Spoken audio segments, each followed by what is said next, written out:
Hello student, मैं राजीव कुमार रंजन, बुलबुल classes Hajipur out of solution series में। और आज का हमारा क्वेश्चन 1.36 क्वेश्चन का जो हमारे पास इंफॉर्मेशन है वो कुछ इस तरह से है।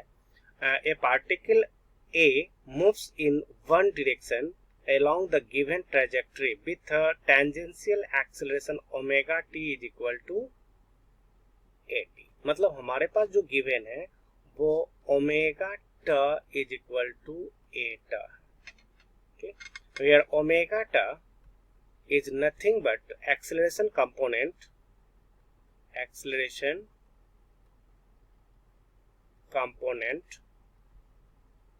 along tangential direction। और ये कंपोनेंट है, मतलब क्या हो जाएगा, ये स्केलर हो जाएंगे।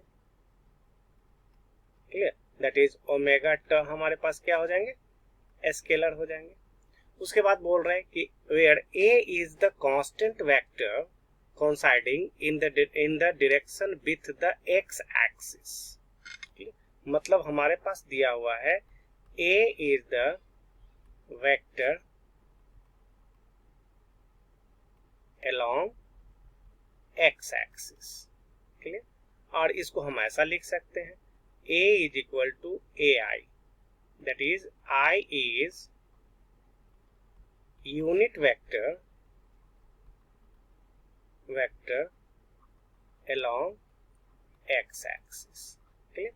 उसके बाद फिगर 1.4 ये हमारे पास फिगर दिया हुआ है। ठीक है? उसके बाद बोल रहे हैं कि एंड ट is the unit vector coinciding in the direction with the velocity vector। ठीक है?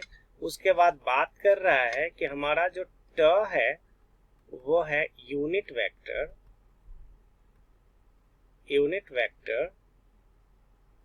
along tangential direction।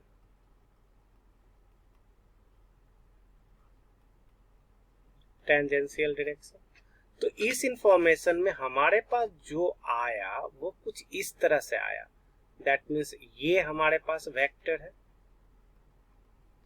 और ये भी हमारे पास क्या है, वेक्टर है, और ये हमारा क्या है, स्केलर है। क्लियर? इसका मतलब ये हो गया कि ये जो होना चाहिए, दैट इज ये जो होना चाहिए, ये क्या होना चाहिए, स्केलर होना चाहिए। और स्केलर होने के लिए हमें डॉट प्रोडक्ट की सहायता लेना होगा। इसका मतलब ये हो गया कि omega t must be is equal to a dot t. तो ये इंफॉर्मेशन निकल के बाहर आई हमें, समझ में? उसके बाद बोल रहे find how the velocity of the particle depends on x provided with its velocity is negligible at the point x is equal to 0। मतलब ये स्पष्ट दे दिया कि v is equal to 0 at x is equal to 0। तो हमें find करना है, find क्या करना है कि v as a function of x। ठीक है? ये हमें निकालना है। तो अब यहाँ पर हमारे पास इतना इंफॉर्मेशन दिया हुआ है, तो हम इसी इंफॉर्मेशन से आगे बढ़ेंगे। और इस इंफॉर्मेशन से अगर हम आगे बढ़ते हैं तो हमारे पास ये आता है कि we know that omega t is nothing but magnitude of velocity का differentiation with respect to time। clear? और that can also be written as dv upon dt and it is also equal to v dv upon ds। Clear? हम लोग इतना लिख सकते हैं। तो इस इक्वेशन से अगर हम आगे बढ़े तो हमारे पास बच जाएगा कि v dv upon is equal to omega ट into ds।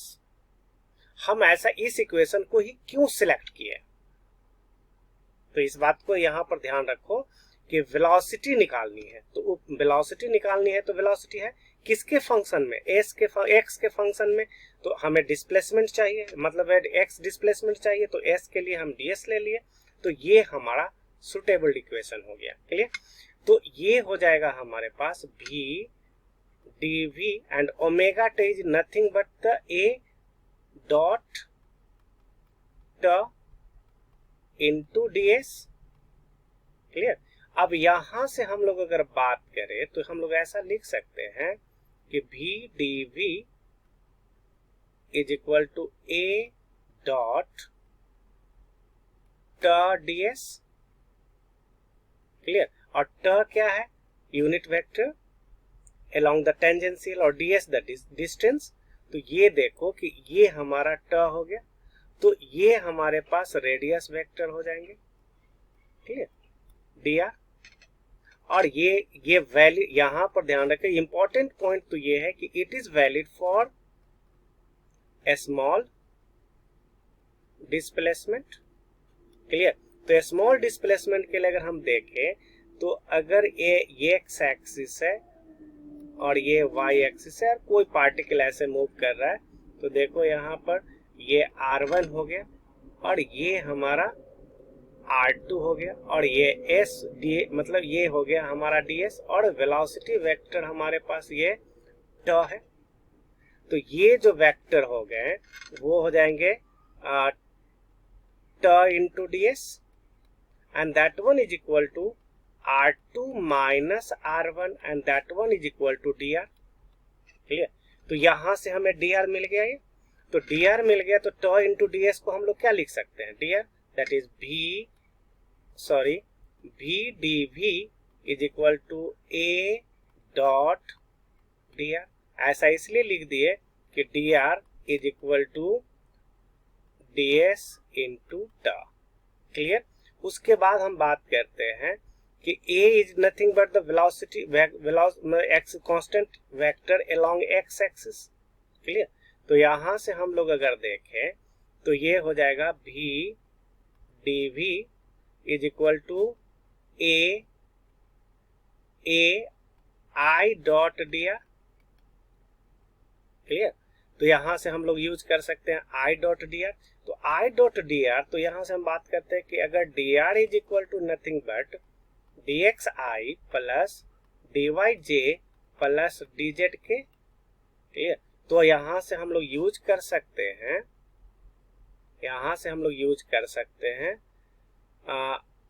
I dot dr is equal to ये हो जाएंगे dx और प्लस जीरो मतलब ये कितना हो जाएगा? dx हो जाएंगे। तो यहां से हमारे पास जो आए वो आए v in dv is equal to a dx and that is nothing but the x component of displacement। Clear. तो अब ये हमें मिल गया, अब हमें पूरी तरह से हमें इक्वेशन मिल गया। अब इसको इंटीग्रेट कर देंगे। क्लियर।